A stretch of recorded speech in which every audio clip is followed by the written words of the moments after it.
Welcome to another enlightening podcast from Be Awake, Aware, Alive.com, where we question everything.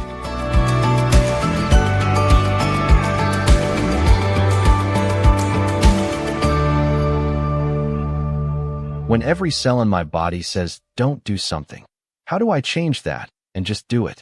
By the Be Awake, Aware, Alive.com team. We have all been there. You are standing at the precipice of a decision.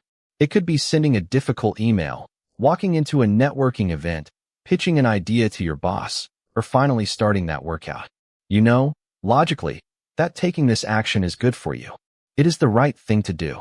But your body is staging a revolt. Your stomach churns. Your palms get clammy. Your heart rate spikes as if you are being chased by a bear. A loud, primal voice in your head screams, "Stop. Turn around. This is dangerous." It feels like every single cell in your body is conspiring against you, locking your muscles in place and rooting you to the spot. So, how do you override a biological mutiny? How do you tell a million years of evolution to shut up so you can send that one text message? The answer isn't to fight your cells. The answer is to learn how to negotiate with them. Here is how you change the internal narrative and just do it. 1. Stop trying to calm down. When we feel that rush of resistance, our first instinct is to say, relax. Just be calm. This is a terrible strategy. Your body is flooding with adrenaline and cortisol. Telling a nervous system that is on high alert to calm down is like telling a riptide to stop pulling. It doesn't work, and it usually makes you more anxious because now you are anxious about being anxious. Instead, reframe the feeling. Don't interpret the physical sensation as fear. Interpret it as energy. Your heart is racing because it is pumping oxygen to your muscles. Your breathing is quickening because it's preparing you for action. This is not a sign that you are about to fail. It is a sign that you are ready to perform. Tell yourself, I am not scared. I am excited. My body is giving me the fuel I need to do this. By reframing the energy, you stop fighting it and start using it. 2. Name the negotiator. Who is that voice screaming at you? It isn't you. Let's give it a name. In psychology, we often refer to this as the lizard brain or the amygdala. Its only job is to keep you safe from immediate physical harm. It doesn't care about your long-term goals, your career growth, or your personal fulfillment. It only cares about survival. When it screams, don't argue with it. You cannot logic a lizard out of its protective instincts. Instead, acknowledge it. Say out loud, "Thank you, lizard brain. I see you are trying to protect me from rejection/danger/failure. I appreciate you looking out for me, but we are not being chased by a tiger. We are safe. I am going to take the lead on this one." This technique, known as name it to tame it, separates your conscious mind from the physical response. You are not your fear. You are the person witnessing the fear. 3. Shrink the target, the micro-step hack. The reason every cell in your body is screaming is usually because the task looks too big. If you are looking at the finish line of a marathon from the starting block, your brain says, absolutely not. That is suicide. You don't have to run the marathon. You just have to take one step.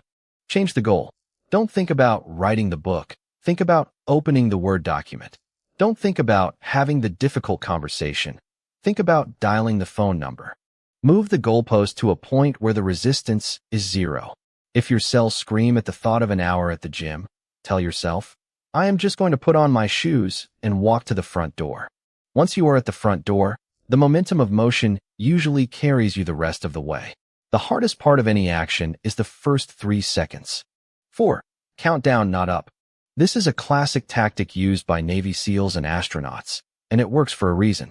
When you tell yourself, I'll do it in 5, 4, 3, 2, 1, and you move on 1, you interrupt the brain's pattern recognition. Usually, when we hesitate, we are giving the lizard brain time to build a case against the action. The countdown is a no-thinking zone. It acts as a cognitive shunt. It takes your focus away from should I do this, and places it onto the rhythm of the numbers. When you hit 1, you launch. Do not pause to reconsider. Just launch. This is often called the 5-second rule. 5. Accept the wobble. Finally, you must accept that doing it is not going to feel smooth. It is going to feel messy. We often resist action because we want to feel ready. We want to feel confident before we act. But neuroscience shows us that confidence is a result of action, not a prerequisite. Your cells are screaming because they want the guarantee of a good outcome before they commit. But you cannot have the guarantee. So, you have to give yourself permission to be bad at it. Go in with the goal of doing it badly. Do it awkwardly. Do it with a shaking voice. Send the draft that isn't perfect. By lowering the bar to just survive it, you remove the pressure that is causing the paralysis. The takeaway: you cannot turn off the don't do it signal. It is a biological feature, not a bug. But you can change how you respond to it. You don't have to wait for the resistance to disappear before you act. The resistance is the signal that you are on the verge of growth. So take a breath. Thank your body for its concern. Reframe the anxiety as excitement. Shrink the task down to a single movement. Count down from 5. And then, while every cell is screaming, take one wobbly, imperfect step forward. That step is the only thing that matters. Don't forget to sign up to our mailing list, follow our social channels, donate if you're able, and question everything, with more free blogs and life-changing books at BeAwakeAwareAlive.com. Thanks for listening to another enlightening podcast from BeAwakeAwareAlive.com, where we question everything.